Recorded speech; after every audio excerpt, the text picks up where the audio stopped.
আসুন আগামীতে যদি পছন্দ করেন তাহলে জামাতে ইসলামের ব্যানারেই আপনারা নির্বাচনের জন্য তৈরি হন। জামাতে ইসলামের ক্যান্ডিডেট হিসাবে আমরা আপনাকে আপনার সাথে হয়ে জনগণের কাছে নিয়ে যাব। আপনাদের কথা আপনারা বলবেন, গলা ঝেড়ে খুলে মুক্ত মনে বলবেন। 5 আগস্ট পরবর্তী সময়ে যখন আমরা বিভিন্ন ভাবে আতঙ্কের মধ্যে ছিলাম, জামাত ইসলামের শ্রদ্ধেয় আমির অত্যন্ত সজ্জন ডাক্তার শফিকুর রহমান মহোদয় সহ ঢাকেশ্বরী মন্দিরে ছুটে গিয়েছিলেন। সেটির মধ্য দিয়ে সমগ্র বাংলাদেশে যে বার্তা দিয়েছিলেন, তার পরবর্তীতে দুর্গাপূজা সারা দেশে আমরা সুন্দর এবং সুষ্ঠুভাবে পালন করতে পেরেছিলাম। আজকের এই মিটিংয়ে আমাদের প্রত্যাশা হোক এই বাংলাদেশ হবে সবার, এই বাংলাদেশে হিন্দু মুসলিম বৌদ্ধ খ্রিস্টান এক জাতি এক প্রাণ হিসাবে আমরা আগামী দিনে বসবাস করব এবং সেই অভিযাত্রায় বাংলাদেশ জামাত ইসলামী আমাদের পাশে থাকবে। আমরা একে অপরের পরিপূরক হিসাবে নতুন বাংলাদেশের বৈষম্যহীন বাংলাদেশ গঠনে এগিয়ে যাব, এটি হোক আজকের প্রত্যাশা। বাংলাদেশ ইসলামী ছাত্র শিবির সম্পর্কে একটু জানি। 40 বছর আগে চট্টগ্রাম বিশ্ববিদ্যালয়ে আমি দেখেছি যে ওনারা কিভাবে আমাদের সাথে যোগাযোগ করেছে, সম্প্রীতির বন্ধন কিভাবে সৃষ্টি করেছে সকল সম্প্রদায়ের মধ্যে। এখানে শুধু বৌদ্ধ নয়, হিন্দু নয়, খ্রিস্টান নয়, সকলের মধ্যে একটা সৌভ্রাতৃত্ব সম্প্রীতি রক্ষার জন্য ওনারা তখনও চেষ্টা করেছে। আমরা ওনাদেরকে সহযোগিতা করেছি, একসাথে ছিলাম, এখনও আছি। আমরা ভবিষ্যতেও আমরা চাই একটা যে সকলকে আমরা সাথে নিয়ে একটা সম্প্রীতির পরিবেশ নিয়ে এই সমৃদ্ধ বাংলাদেশ আমরা গড়তে চাই। ধন্যবাদ সবাইকে। নির্বাক চন্দ্র মাঝি এখন আমাদের সামনে সংক্ষিপ্ত কথা বলবেন।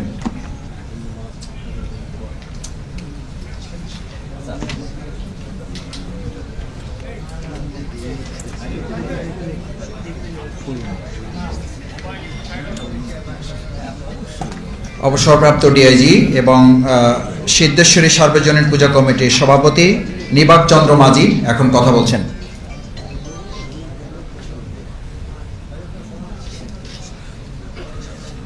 জামায়াতে ইসলামী ঢাকা মহানগর দক্ষিণ কর্তৃক আয়োজিত বিভিন্ন ধর্মের নেতৃবৃন্দ সাথে যে মত বিনিময় সভা, সেই সভার সম্মানিত প্রধান অতিথি, আমাদের সকলের শ্রদ্ধেয় বাংলাদেশ জামায়াতে ইসলামের আমির জনাব ডাক্তার শফিকুর রহমান, মঞ্চে উপবিষ্ট আছেন আমাদের সকলের পরিচিত জনাব রফিকুল ইসলাম খান বুলবুল ভাই, একসময় ওনার জেলায় আমি চাকরি করেছি এসপি হিসাবে। এখানে উপস্থিত আছেন সুকুমাল স্যার, আমাদের গোবিন্দ প্রামাণিক এবং ঢাকেশ্বরী পূজা পরিষদের কমিটির নেতৃবৃন্দ এবং মঞ্চবিষ্ট অন্যান্য নেতৃবৃন্দ, আমার সামনে উপবিষ্ট সকল নেতৃবৃন্দ, সুধীবৃন্দ এবং সাংবাদিকবৃন্দ, সবাইকে আমার সালাম ও শুভেচ্ছা। আমি অত্যন্ত আনন্দিত ও খুশি আমাকে একটু কথা বলার সুযোগ দেওয়ার জন্য। আমি বক্তব্যের শুরুতেই জুলাই আন্দোলনে যারা নিহত হয়েছেন তাদের বিদেয়াত্মে শান্তি কামনা করছি এবং যারা আহত হয়ে এখনও চিকিৎসাধীন আছেন তাদের দ্রুত আরোগ্য কামনা করছি। আমরা একটি নতুন বাংলাদেশ পেয়েছি 5 আগস্টের পর। ফ্যাসিবাদী শাসনের অবসানের পর আমরা যে নতুন বাংলাদেশ পেয়েছি, তার পরবর্তীতে এই দেশে ভিন্ন ধর্মাবলম্বী যারা আছেন তারা একটু শঙ্কিত ছিলেন, ভীত ছিলেন। তাদের উপাসনালয়, মন্দির, বিভিন্ন গির্জা প্রথমেই পাহারা দেওয়ার জন্য যারা এগিয়ে এসেছেন, বাংলাদেশ জামাত ইসলামী নেতৃবৃন্দ সহ ছাত্র নেতৃবৃন্দ সহ তাদেরকে আমরা আন্তরিক অভিনন্দন, শুভেচ্ছা জানিয়ে তাদের এই অভয় দেওয়ার জন্য আজকে আমরা নির্ভয়ে বাংলাদেশে বসবাস করতে পারছি। আমির মহোদয় ঢাকেশ্বরী মন্দির গিয়েছিলেন। ঢাকেশ্বরী মন্দির আমি একজন উপদেষ্টা। ওনার যে বক্তব্য সারা পৃথিবীর লোক দেখেছে সামাজিক যোগাযোগ মাধ্যমের কল্যাণে। সেখানে যে কথাগুলো উনি বলেছেন আমরা সাহস পেয়েছি, আমরা সবাই সাহস পেয়েছি ওনার বক্তব্যে।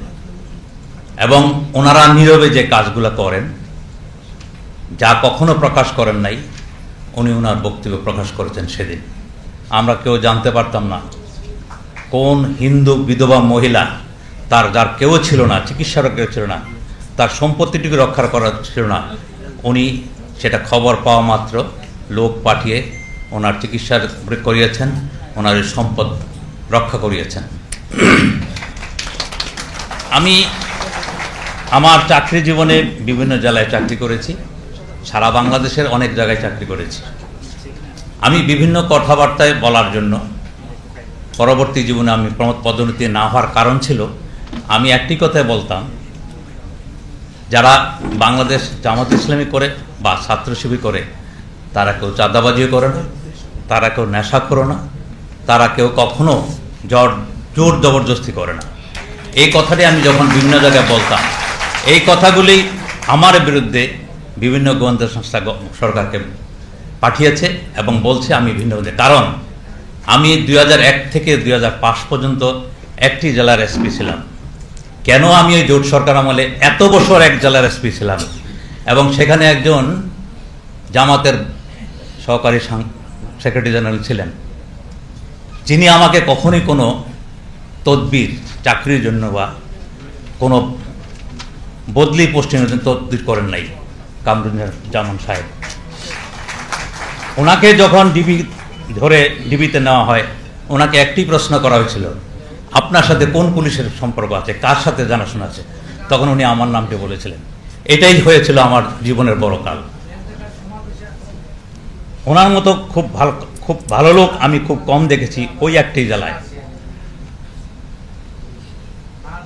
ওই যেহেতু জোট সরকার আমলে আমি একটি জেলায় 5 বছর এসপি করেছি, ওইটাই ছিল আমার কাল। তো আজকে আমি এই কথাগুলো বলছি, সুযোগ পেয়েছি, সুযোগ ছিল না। তো আমি আবারও ধন্যবাদ বাংলাদেশ জামাত ইসলামীকে, আমাদের ভিন্ন ধর্মাবলম্বীদের নিয়ে এই অনুষ্ঠান করার জন্য। এখানে যারা উপস্থিত সবাইকে ধন্যবাদ, সবাইকে আমার সালাম, শুভেচ্ছা ও প্রণাম নেবেন, সবাইকে ধন্যবাদ। এ পর্যায়ে খুবই সংক্ষেপে কথা বলার জন্য অনুরোধ করছি প্রিন্সিপাল অনুপম বড়ুয়া, যুগ্ম মহাসচিব, বাংলাদেশ বৌদ্ধ কৃষ্টি প্রচার সংঘ। বাংলাদেশের আর্থসামাজিক প্রেক্ষাপটে যুগের প্রয়োজনে আজকের এই উদ্যোগ অত্যন্ত প্রশংসনীয় এবং সময়ে উপযোগী একটি উদ্যোগ বলে আমি মনে করি। তাই বাংলাদেশ জামায়াতে ইসলামীকে আমি বাংলাদেশ বৌদ্ধ কৃষ্টি প্রচার সংঘের পক্ষ থেকে ঢাকা মহানগরী দক্ষিণের বাংলাদেশের এই ঢাকার বৃহত্তম বৌদ্ধ মহাবিহার দমরাজি বৌদ্ধ মহাবিহারের পক্ষ থেকে আমি আন্তরিক শুভেচ্ছা এবং অভিনন্দন জানাচ্ছি। আজকে আমাদের শ্রদ্ধেয় আমির যেই কথাগুলো বলে, আমি প্রত্যেক দিন একটা না একটা চ্যানেল ওনার বক্তব্য আমি শুনি।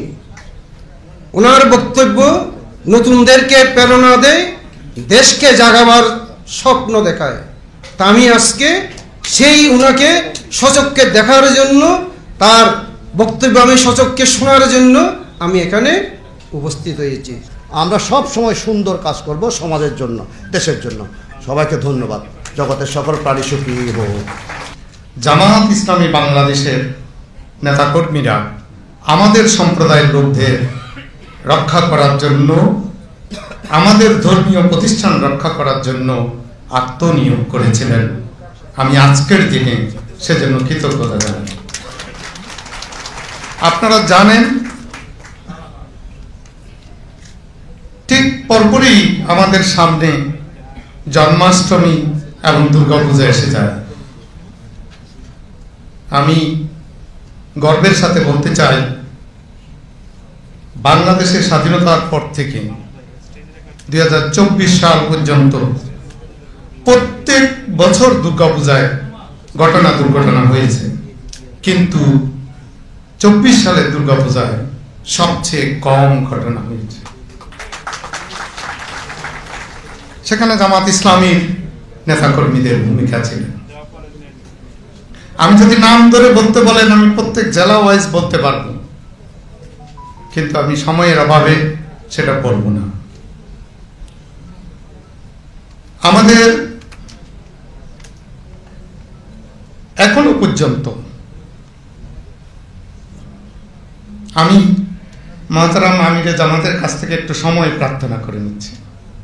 আমি আশা করি উনি বিরক্ত হবেন না, কারণ উনি অনেক ধৈর্যশীল। আমি যখন এখানে দাঁড়িয়ে বক্তব্য রাখছি, সারা বাংলাদেশের সনাতনী সম্প্রদায়ের মানুষ এটা শুনছে। আমি সেজন্যই সারা বাংলাদেশের সনাতনী সম্প্রদায়ের মানুষের চাওয়া পাওয়ার কথা আপনার সামনে তুলে ধরতে চাই। কারণ আপনি যদি জানতে পারেন আমাদের চাওয়া পাওয়া, তাহলে আপনারা সেভাবে ভবিষ্যতের জন্য পরিকল্পনা করতে পারবেন।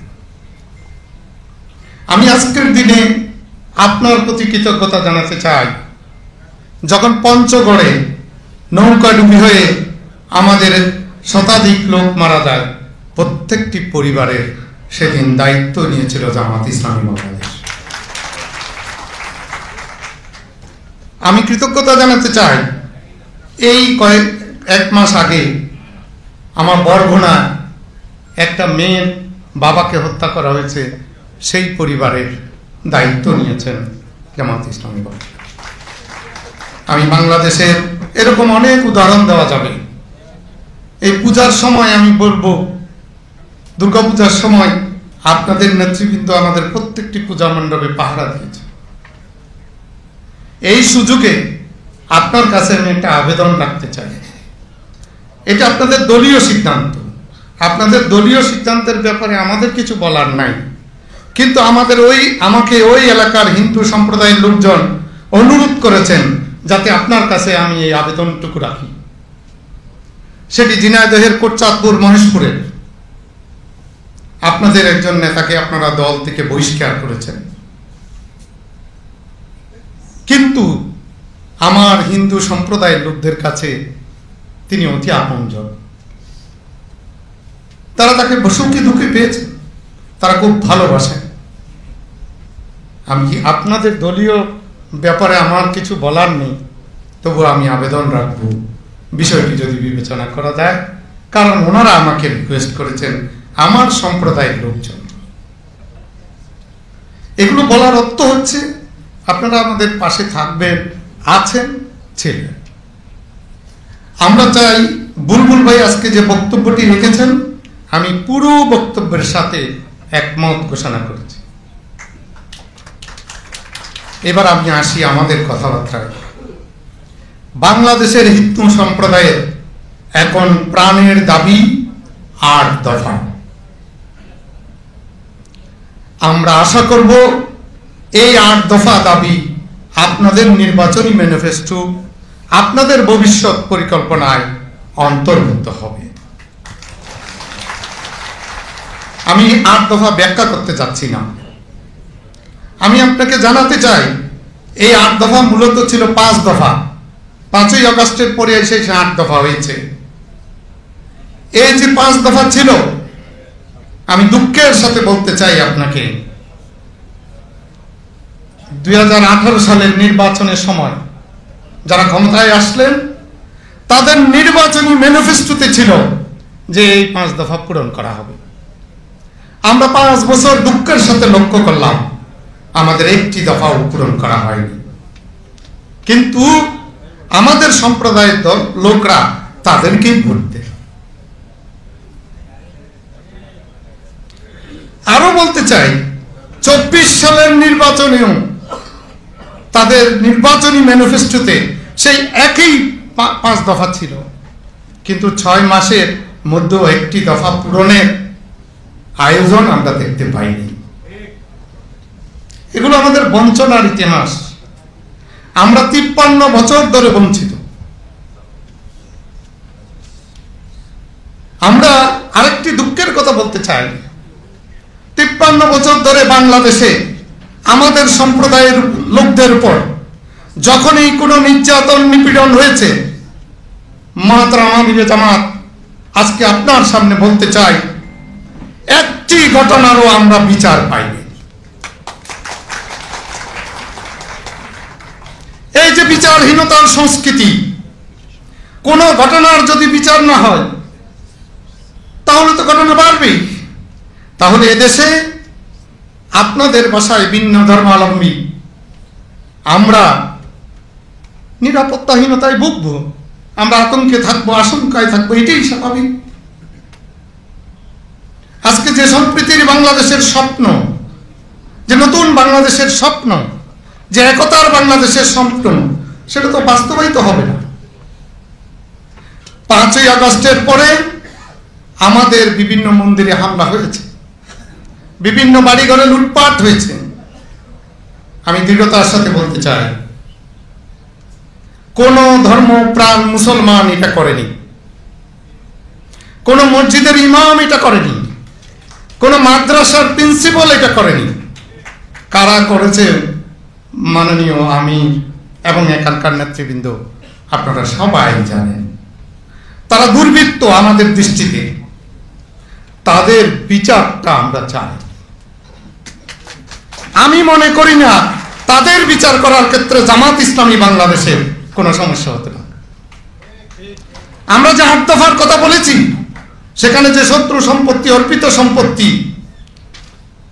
আগের সরকার 15 বছর ধরে আমাদেরকে আশা দিয়ে কোনোদিন পূরণ করে নাই, কারণ তাদের পক্ষে অসুবিধা আছে।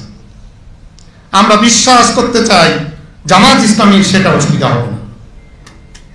আমাদের এই 8 দফা মেনে নিতে জামাত ইসলামীর কোনো সমস্যা হবে না। মাননীয় আমিরে জামাত, এই যে আন্দোলন হয়েছে এটা বৈষম্য বিরোধী আন্দোলন, কিন্তু আমরা কি দেখলাম, এই 5 তারিখের পরে অসংখ্য চুক্তিভিত্তিক নিয়োগ হয়েছে,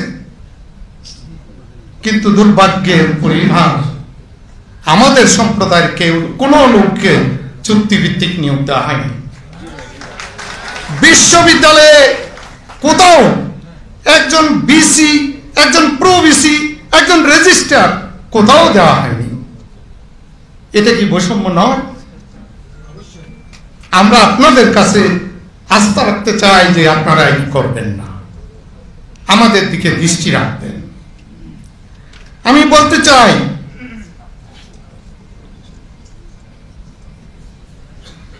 পাঁচ তারিখের পরে হঠাৎ করে কিছু পুলিশ অফিসারের চাকরি গেছে, সেখানে আমাদের সনাতনী সম্প্রদায়ের একটা বড় অংশ চাকরি হারা হয়েছে। 43তম বিসিএস এর অনেককে চাকরিতে যোগদান করতে দেওয়া হয়নি, সেখানে আমাদের সনাতনী সম্প্রদায়ের একটা বড় অংশ বঞ্চিত হয়েছে। মাননীয় আমিরে জামাত, আমাদের বিভিন্ন মিডিয়াতেও সাংবাদিকরা চাকরি হারা হয়েছে আমাদের সম্প্রদায়ের। মাননীয় আমিরে জামাত, আপনার কাছে বলতে চাই, যদি এভাবে চাকরিচ্যুত হয়, চাকরি না পায়, পোস্টিং না পায়, তাহলে গোটা সম্প্রদায়ের মধ্যে একটা অনিশ্চয়তা দেখা দেয়, একটা আতঙ্ক দেখা দেয়। আমি আশা করি আপনি বিষয়টা সহৃদয়তার সাথে বিবেচনা করবেন। আমরা কি চাই? আমরা নিরাপত্তা চাই। আজকে যারা উদ্বোধনী সঙ্গীত গেয়েছেন, আমার প্রাণটা ভরে গেছে, যে ভেদাভেদহীন, বৈষম্যহীন, আমরা এক ছাতার নিচে, এক সূর্যের নিচে, এক আকাশের নিচে, আমরা একই প্রভুর সৃষ্টি। কি সুন্দর কথা! আমরা সেটার বাস্তবায়ন চাই।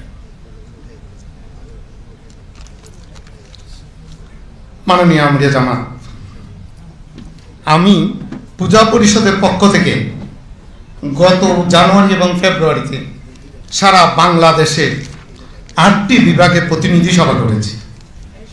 সেখানে আমাদের পূজা পরিষদের নেতৃবৃন্দ বিভিন্ন জেলায় আপনার নেতাদের, কর্মীদের আমাদের প্রতি নিরাপত্তা বিধানে, দুঃখে সুখে আপনাদের যে ভূমিকা, সেটার প্রশংসা করেছেন।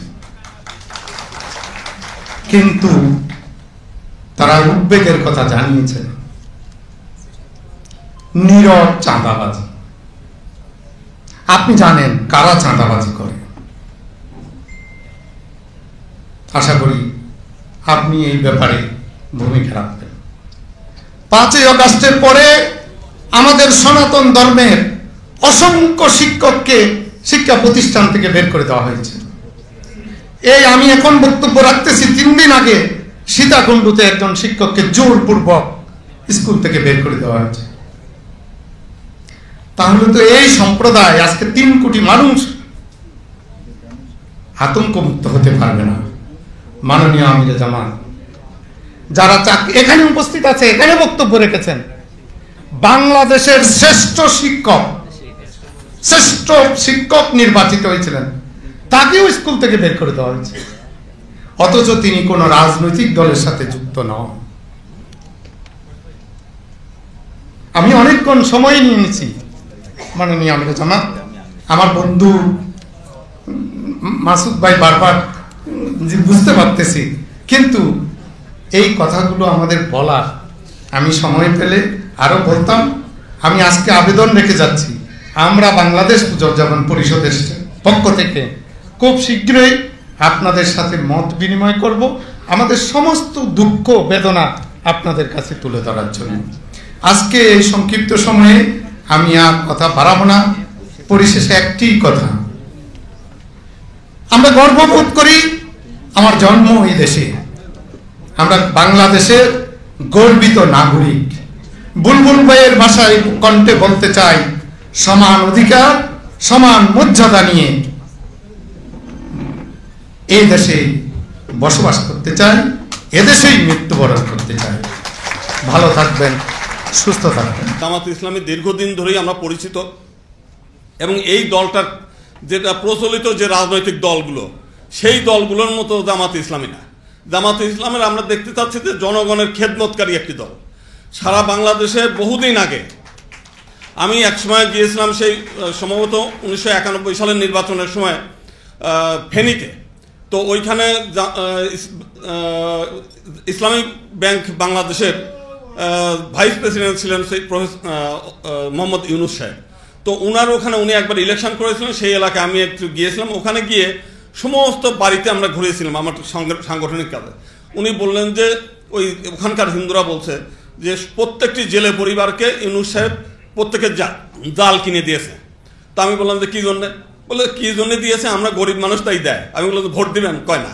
আমি বললাম ভোট দেবেন না, দেখেন ভোটের আশা ত্যাগ করে তারা কিন্তু ভোটের আশা কিংবা প্রতিশ্রুতি যে আমরা ভোট পাবো সেইভাবে কিংবা দেন আমাদের ভোট দেন, আমরা ক্ষমতায় গিয়ে আপনাদের সেবা করব, সেইটা না। আমরা যেখানে দেখছি আমাদের সন্তোষদা কিন্তু একটু আগে বলেছেন যে উত্তরবঙ্গে যারা তাদের ভোট দিবে কি দিবে না সেই আশা নিয়ে তারা কিন্তু যায়নি। আমরা জানার আগেই আমিরে জামাত ওখানে গিয়ে পৌঁছে গেছে, প্রত্যেক পরিবারে তারা তীর্থযাত্রী। এবং বিভিন্ন জায়গায়, খালি এখানে আমরা কক্সবাজারে দেখলাম, তারপরে সারা বাংলাদেশে বিভিন্ন জায়গায় যেটা আমরা করতে পারি নাই সেই কাজগুলো তারা করেছে। তো সেই জন্য আমরা পূজার সময় ঢাকেশ্বরী মন্দিরে আমরা গিয়েছি। আমি যখন গিয়েছি তার আগেই দেখলাম যে জামাত ইসলামের কর্মীরা ওখানে কিন্তু মন্দির পাহারা দিচ্ছে সারা রাত ধরে। আমরা 1-2 ঘন্টা থাকার পর আর বিরক্ত লাগছে, থাকবো না। আমাদের ছাত্র মহোদয়ের সভাপতি অবশ্যই ছিল দীর্ঘ সময়।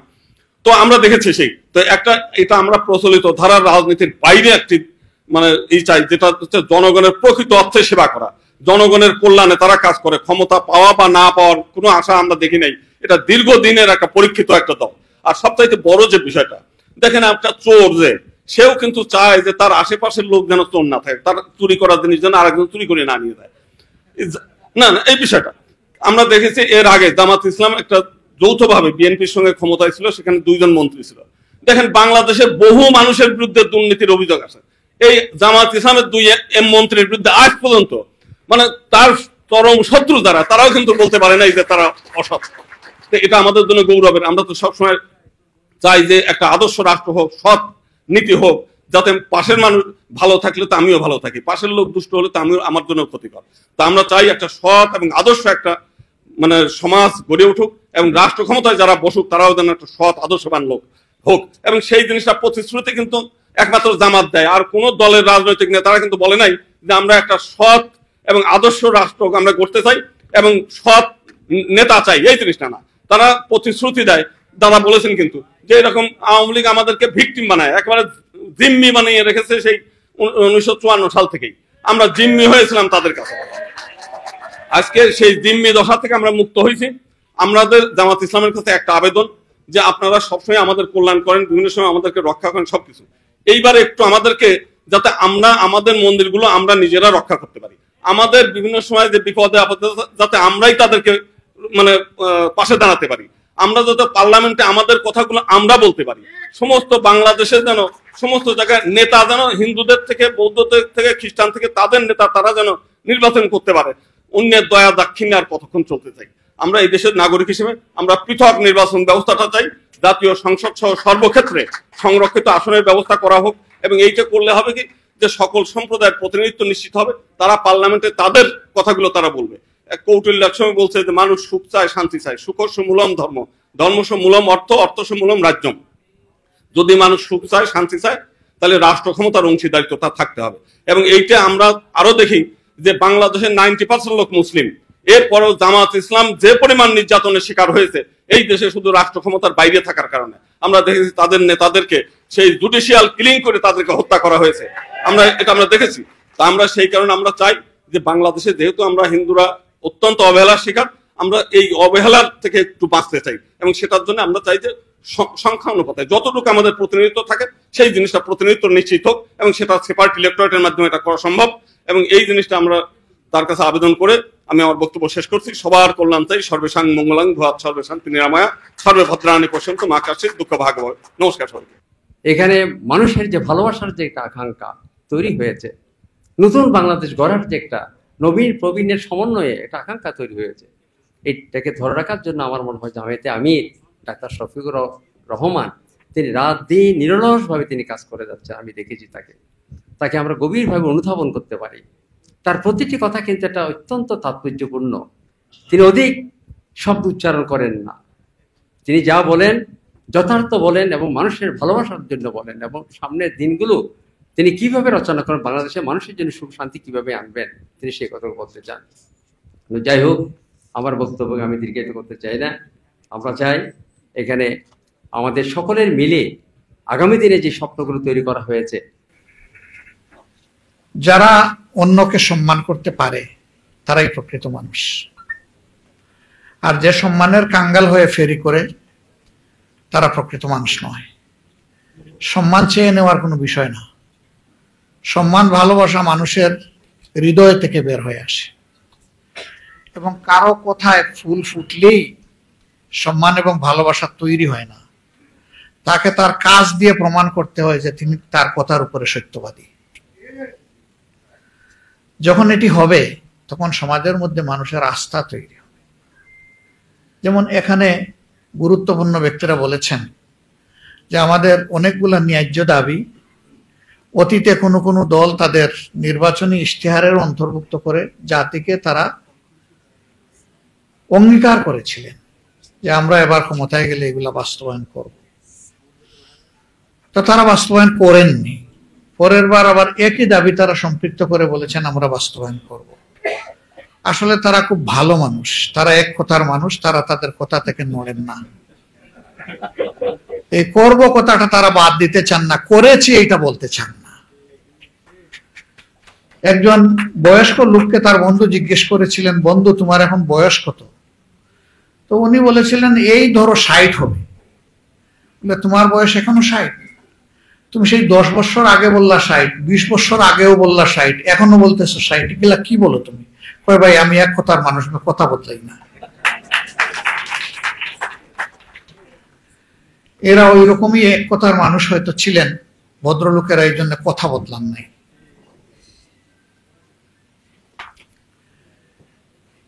সমাজে একটা কথা চালু আছে, আপনি যদি পানিতে কূপ মারেন তাহলে দাটা এসে হাঁটুতে লাগবে, আপনার নিজের হাঁটুতে, অন্য কারো না।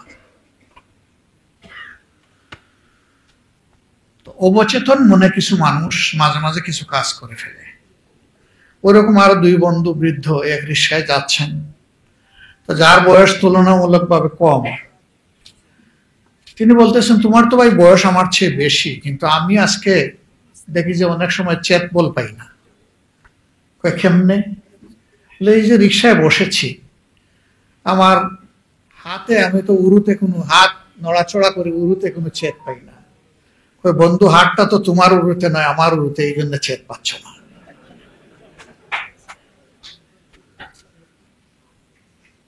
এরকম অবচেতন মনে অনেকেই নিজেকে হারিয়ে ফেলে।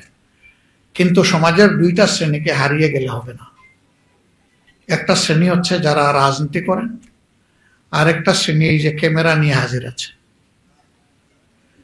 এই দুই শ্রেণীকে সমাজকে দেখতে হবে চতুর্দিক থেকে, নইলে তারা সমাজের উপরে সুবিচার করতে পারবেন না, ইনসাফ করতে পারবেন না। তারা যদি একদিক থেকে দেখেন, তিন দিক তাদের দৃশ্যের বাইরে থেকে যাবে। রাজনীতিবিদরা চারদিক থেকে দেখার দাবি করেন, কিন্তু অনেকেই চারদিক থেকে দেখেন না। তারা একদিক দেখেন, সেই দিকটা হচ্ছে নিজের দিক। তারা অন্যের দিকটাও যদি দেখতেন তবুও কিছু দেখতে পারতেন। এই রাজনীতি নিয়ে দুনিয়া থেকে আমরা যাব না। রাজনীতি দুনিয়ার সারফেসে উপরিভাগে থেকে যাবে, কিন্তু কথা থেকে যাবে। কোন লোক তার রাজনৈতিক জীবনে কি করেছেন, ভালো হলে মানুষ তাকে অবশ্যই তার মৃত্যুর পরে স্বতঃস্ফূর্ত মনে প্রশংসা করবে, তার জন্য দোয়া করবে। আর মন্দ হলে বলবে যে এক যন্ত্রণা থেকে আল্লাহ আমাদেরকে মুক্তি দিয়েছে। এটা মানুষের ন্যাচারাল মানসিকতা।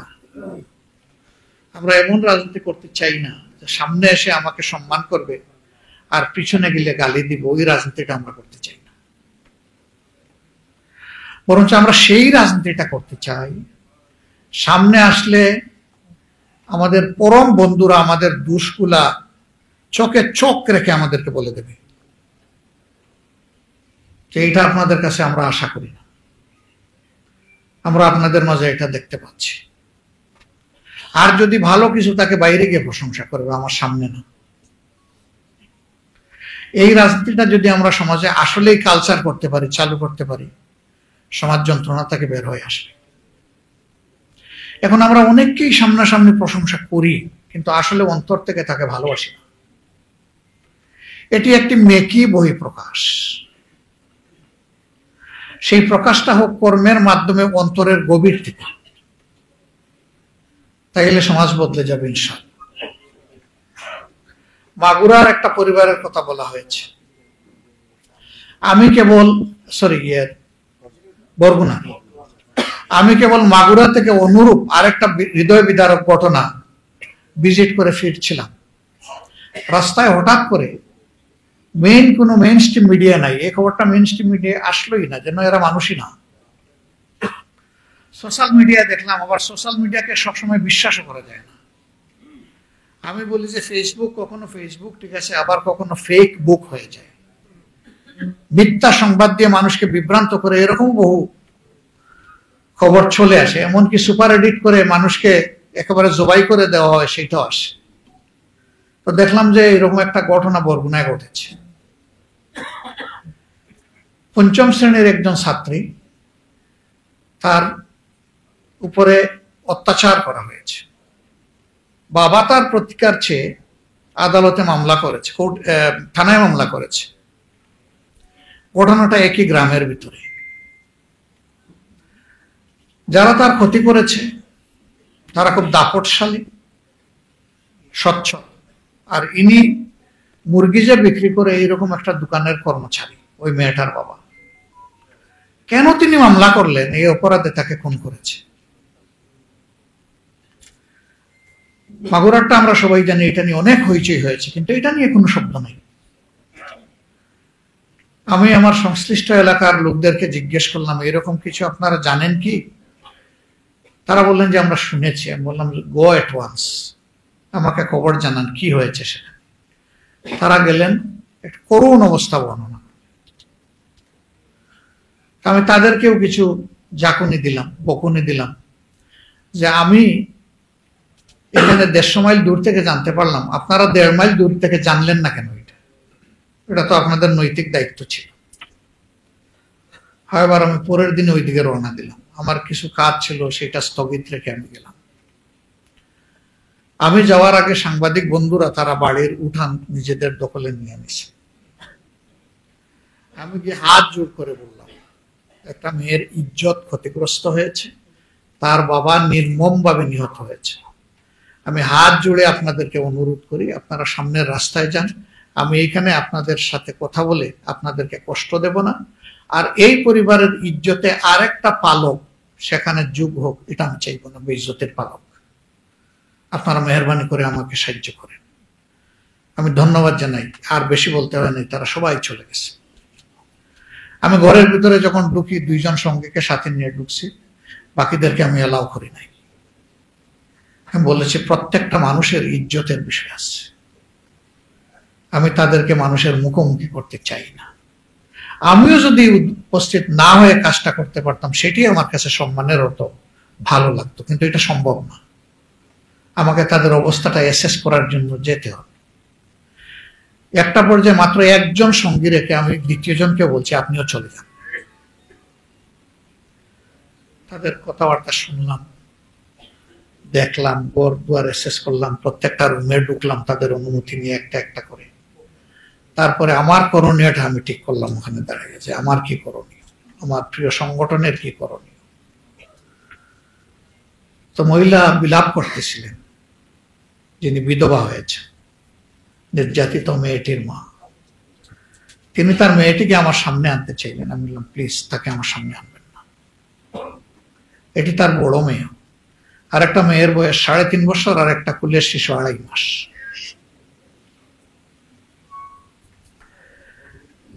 যিনি মারা গেছেন তার বৃদ্ধ মা আছে, মা কাঁদতেছেন একদিকে, আর বিধবা তিনি কাঁদতেছেন আর একদিকে। আসলে তো তাদেরকে সান্ত্বনা দেওয়ার কোনো ভাষা নেই।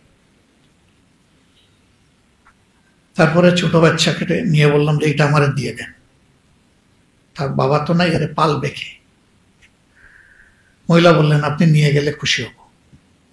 2.5 মাসের বাচ্চা, আমি কিভাবে এই বাচ্চা পালব, বাকি 2টাকে কিভাবে পালব? আমি কুলে নিয়ে বললাম, বাচ্চা আমি নিলাম, আবার আপনার কাছে আমি আমানত রেখে গেলাম।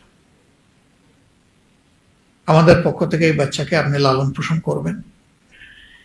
এই বাচ্চা আপনার বাকি 2 বাচ্চা, এটা যেহেতু সর্বকনিষ্ঠ, সে যতটুকু লেখাপড়া করতে চায়, পূর্ণ বয়স্কা না হওয়া পর্যন্ত, তার বিবাহ হওয়া পর্যন্ত আপনার পরিবারের দায়িত্ব আমরা নিলাম। শুধু দোয়া করবেন আমরা যেন এই সিদ্ধান্ত বাস্তবায়নে কখনো কোনো কমতি না করি। আমি তাদের মাসিক আয় কি ছিল সর্বসাকুল্যে এটাও জানার চেষ্টা করেছি। একটা পরিমাণ অর্থ দিয়ে বলেছি, এটি 3 মাসের, এটা আপনার হাতে রাখেন। 3 মাস পরে প্রতি মাসের 1ম তারিখ আপনাদেরকে আমাদের লোকেরা পৌঁছে যাবে, এবং আমাদের দায়িত্ব আমরা পালন করব। এরকম কয়টা পরিবারের দায়িত্ব আমরা নিতে পারবো, আর কয়টা পরিবারের খোঁজখবর আমরা জানি? আমরা তো ওই সংস্কৃতির বিকাশ নয়, বিনাশ চাই। কয়টা মন্দির, কয়টা মঠ, কয়টা চার্চ আমরা পাহারা দিতে পারবো, এবং কতদিন পারবো? আমরা এই সংস্কৃতিটা মাটির নিচে চলে যাক সেটা চাই। এই দেশে আমি জন্মগ্রহণ করার কারণে, আমি একজন মুসলমান হওয়ার কারণে যদি আমার মসজিদ পাহারা দেওয়া না লাগে, তাহলে কেন মঠ, চার্চ এবং মন্দির পাহারা দেওয়া লাগবে? আমরা এই সংস্কৃতি দেখতেই চাই। হ্যাঁ, আমরা সরকারে নই, কিন্তু আমরা তো একটা দায়িত্বশীল সংগঠন। সরকারে না গিয়ে আমাদের পক্ষে যতটুকু সম্ভব তার সর্বোচ্চটা আমরা করতে প্রতিশ্রুতিবদ্ধ।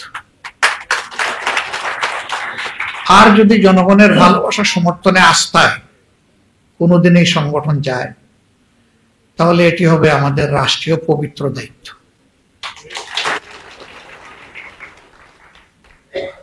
চেষ্টা করি যা বুঝি সেটা বলা, যেটা বুঝি না এটা বলিও না। আর যা বলি চেষ্টা করি এটা করার, যা পারবো না এটা বলতে চাই না। এখানে সঙ্গত অনেকগুলা দাবি সন্তোষদা বলেছেন, আর অনেকেই বলেছেন, আমি তাদেরকে রেসপেক্ট করি। কিন্তু এখানে দাঁড়িয়ে আমি সব দাবি না দেখে, না বুঝে, না স্টাডি করে আজকে যদি বলি যে সবগুলাতে হ্যাঁ, তাহলে আমার মিথ্যাবাদী হওয়ার আশঙ্কা আছে।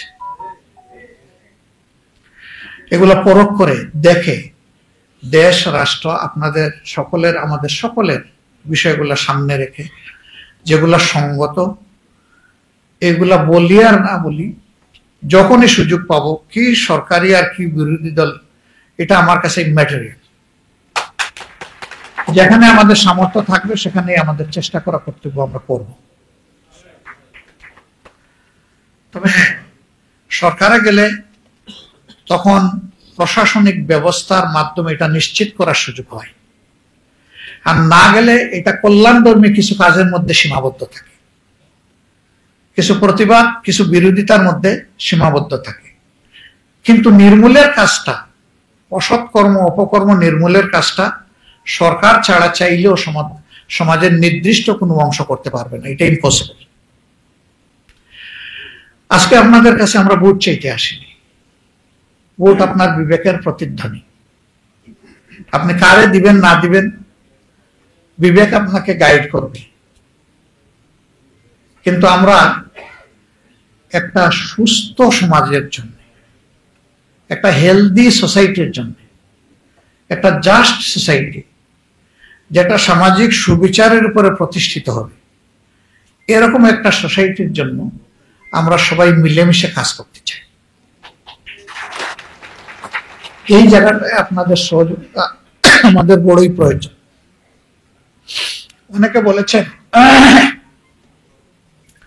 আমরা কারো করুণা নিতে চাই না, আমি বলি নিতে চাই, শুধু একজনের যিনি স্রষ্টা, আর কারো না। স্রষ্টা ছাড়া কারো করুণার পাত্র হতে চাই না। আমি যদি না চাই তাহলে আমি কেন চাইবো যে আরেকজন চাও? এটা তো অন্যায়। আপনাদের কথা আপনারা সংসদে গিয়ে বলবেন, এটাই যথার্থ। পেটে ব্যথা, হার্টে ব্যথা, ঘাড়ে ব্যথা, আপনি আমাকে বললেও কি আমি সেই ব্যথা অনুভব করতে পারবো? আপনার ব্যথাটা যখন অনুভব করে আপনি কথা বলবেন, সেটা হবে মোস্ট অ্যাপ্রোপ্রিয়েট। আমরা বিশ্বাস করি এটি একটা ফুলের বাগান, আমাদের প্রিয় বাংলাদেশ। যদি এক জাতের ফুল কোন জায়গায় লাগানো হয়, মানুষ বলে যে ফুল চাষ করেছে। আর যদি বিভিন্ন জাতের ফুল থাকে, মানুষ বলে বাগান গড়ে তুলেছে। আমরা সেই চাষে নয়, বাগানে বিশ্বাসী।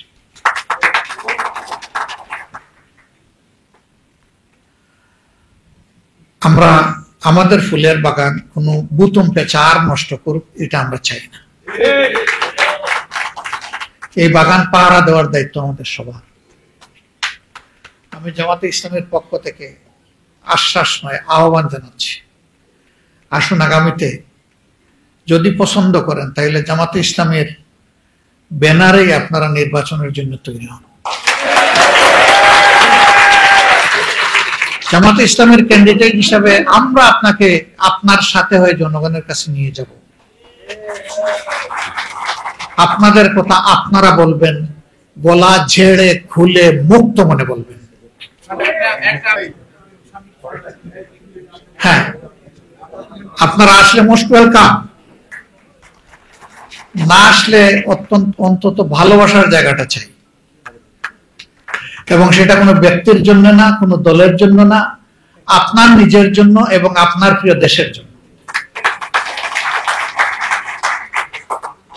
আমরা দেখতে চাই না এই দেশ থেকে যে কোনো ধর্মের একজন মানুষ, সে মুসলিম, হিন্দু, বৌদ্ধ না খ্রিস্টান, নির্যাতিত হয়ে দেশকে নিজের জন্য আপদ মনে করে দেশ ছাড়বে, এটা আমরা দেখতে চাই না। অতীতে যারা এরকম আপদ মনে করে জালিমদের হাতে নির্যাতিত হয়ে দেশ ছেড়েছে, আমরা তাদেরকে আমাদের দেশে ফিরিয়ে আনতে চাই। তার নিজের জন্মস্থান, তার অধিকারের জায়গায় সে আসুক, কোনো অসুবিধা নেই। এটা থেকে যদি এরকম একটা পরিবেশ সৃষ্টি করতে পারি, সারা দুনিয়া এটা থেকে শিক্ষা নেবে। আমরা কি সারা দুনিয়ার শিক্ষা সারা জীবন শুধু অনুসরণ করব? আমরা কোনো উদাহরণ সৃষ্টি করতে পারি না? সে উদাহরণটা হোক মানবতার উদাহরণ। যদি আমি চিকিৎসক হওয়ার কারণে কেউ আমাকে সংখ্যালঘু না বলে, তাইলে আপনি হিন্দু হওয়ার কারণে আপনাকে সংখ্যালঘু বলবে কেন? আমরা ধর্ম এবং পেশার ভিত্তিতে সমাজের এই ডিভিশনকে আমরা ঘৃণা করি, ঘৃণা। মানুষকে মানুষ হিসাবে দেখতে হবে, আমরা তার পক্ষে। আমার এই বক্তব্যে কতজন যে খেপবে আমি জানি না। আপনারা নিশ্চিত থাকেন, আমাদের এই মিডিয়ার ভাইয়েরা যেটা পছন্দ হয় ওইটাই এক পিস উঠাই দিবে আমার ব্যাপারে। আমার মন খারাপ করবেন না, কারণ আপনারা এটা করে থাকেন। তখন দেখবেন যে আমার দিকে তীর, নেজা, বললম, বর্ম, খঞ্জর সব চলে আসছে। পারলে বুথা কামান দিয়ে আমার দিকে গুলি চলবে, ছোড়ো। বিশ্বাস করেন আমি এগুলার পরোয়া করি না। আমি পরোয়া করি আমার বিবেককে। আমার বিবেক যা হা বলবে আমি তা বলবো, যা না বলবে আমি এটা বলবো না।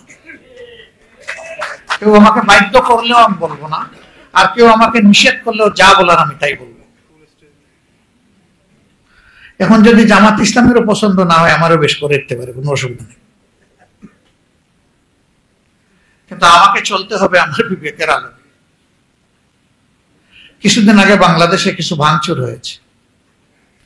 আমি একটা স্ট্যাটাস দেওয়ার পরে এইরকম আমার উপরে আক্রমণ শুরু হয়েছিল। আমি সেদিন বলেছিলাম আমি এই আক্রমণের তোয়াক্কা করি না। আমি যা দেশের জন্য, জাতির জন্য ভালো মনে করেছি, আমার বিবেকের জন্য আমি তাই লিখেছি, ভবিষ্যতে আমি লিখব। আমি কোনো বিশেষ গোষ্ঠীকে বয় করে বা কাউকে খুশি করার জন্য আমি এটা লিখি নাই। আমি লিখেছি আমার আল্লাহকে ভয় করে, যে আমার বিবেক আছে, আমি যদি বিবেক অনুযায়ী এক না করি আমি আমার আল্লাহর কাছে জবাবটা দিব কি? কেউ যদি অপরাধী হয় তার বিচার হোক, শাস্তি হোক, কিন্তু আমি কে তাকে শাস্তি দেওয়ার? তার জন্য বিদ্যমান সমাজের বিচার কাঠামো আছে, যেটাই থাকুক ওখানে যাকে এটা রেফার করে। আমি তো কোনো মবের পক্ষে নাই, মবকে আমি এলাও করব না। আমার ডিকশনারিতে এমন কোনো কাজ নাই যেটা অন্যের সন্তান করলে এটা সন্ত্রাস, একই কাজ আমার ছেলে করলে এটা সাহস, আমি এটা মনে করি না। আমার ছেলে যদি একই কাজ করে সেও সন্ত্রাসী। হ্যাঁ, ছেলে আর বাপ এক নাও হইতে পারে, দুজনের দর্শন, ধর্ম আলাদা হয়ে যেতে পারে, এটাই দুনিয়ার বাস্তবতা, এটা মেনে নিতে হবে আমাকে। কিন্তু আমি একই বিষয়কে দুইভাবে দেখব, এটার নাম সুবিচার নয়। বাংলাদেশ জামাত ইসলামী সেই মানবিক সমাজের জন্য লড়াই করছে। যদি আমাদের কাজের সাথে কথার মিল দেখেন, আমরা আপনাদের সহযোগিতা চাই, কিন্তু কাজের সাথে যদি কথার মিল না দেখেন আপনারা আমাদের কাছেও আসবেন, আমাদের কাছেও আপনারা আসবেন না যদি গরমিল দেখেন। বরঞ্চ আসার আগে আমাদেরকে আঙ্গুল দিয়ে ইন্ডেক্স ফিঙ্গার পয়েন্ট করে বলবেন আপনি বলেছিলেন এই করছেন। এই সহযোগিতা আপনাদের কাছ থেকে আমরা চাই। পারবেন না? আমরা যদি ভুল করে চোখে চোখ রেখে বলবেন না, আমাদেরকে বলে দিবেন। অন্য কেউ এলাও করুক না করুক, আমরা এলাও না, আমরা ওয়েলকাম করে গেলাম, আমরা অভিনন্দন জানাবো। আমরা বিশ্বাস করি সে আমার বন্ধু নয় যে আমার ভুল আড়াল করে আমার সামনে আর গিয়ে বলে অন্যের কাছে, বরঞ্চ সেই আমার প্রকৃত বন্ধু যে আমার ভুলটা আমাকে ধরে দিয়ে সাহায্য করে। আমরা আপনাদের কাছ থেকে সেই বন্ধুত্ব, সেই ভালোবাসাটা চাই। আপনারা আমাদেরকে সাহায্য করবেন। আসুন আবারও আমাদের স্লোগান হোক, দেশ আমাদের প্রিয় দেশ, জাতি নয়, ধর্ম নয়, বর্ণ নয়, গোষ্ঠী নয়, গোত্র নয়, সবাই মিলে আমরা বাংলাদেশি, এবং সবাই মিলেই সবগুলো হাতকে একত্রিত করে আমরা বাংলাদেশকে গড়ব। এখানে পলিটক্রেসি নয়, এখানে মেরিটক্রেসি ফাংশন যেন পড়ে। এই স্লোগান অনেকেই অতীতে দিয়েছেন, কিন্তু হ্যাঁ, মেধাবীদের সংকুলান করে দেব দিয়েছেন নিজের দলের মেধাবীদেরকে, বাকিরা আর কেউ মেধাবী না। এখানে দল ধর্মের ঊর্ধ্বে উঠে মেধাও যেন ইনসাফের ভিত্তিতে নির্ধারিত হয়, যেটা অনেকে আফসোস করে গেছেন। কোনো আমলেই ডিসক্রিমিনেশন হোক, এটা আমরা চাই না। আমরা চাই যে ডিসপেরিটির এগেনস্টে পেরিটিটা এস্টাবলিশ হোক আমাদের সমাজে। আপনারা কষ্ট করে এসেছেন, মন ভরে কথা বলেছেন, দীর্ঘক্ষণ বসে কথাও শুনেছেন। আমি আয়োজকদের পক্ষ থেকে, আমাদের প্রিয় সংগঠনের পক্ষ থেকে আপনাদেরকে অভিনন্দন জানাই, কৃতজ্ঞতা জানাই। ভবিষ্যতে যেন আপনাদের ডাকে আমি সাড়া দিতে পারি, আমার দল সাড়া দিতে পারে, এবং আমাদের পাশেও যেন ন্যায্য কাজে আপনারা দাঁড়াতে পারেন, সেই আশাবাদ ব্যক্ত করে আমার কথা এখানে শেষ করছি। আল্লাহ হাফিজ। বাংলাদেশ জিন্দাবাদ। সকলের নিরাপদ দেশ হোক আমাদের প্রিয় বাংলাদেশ।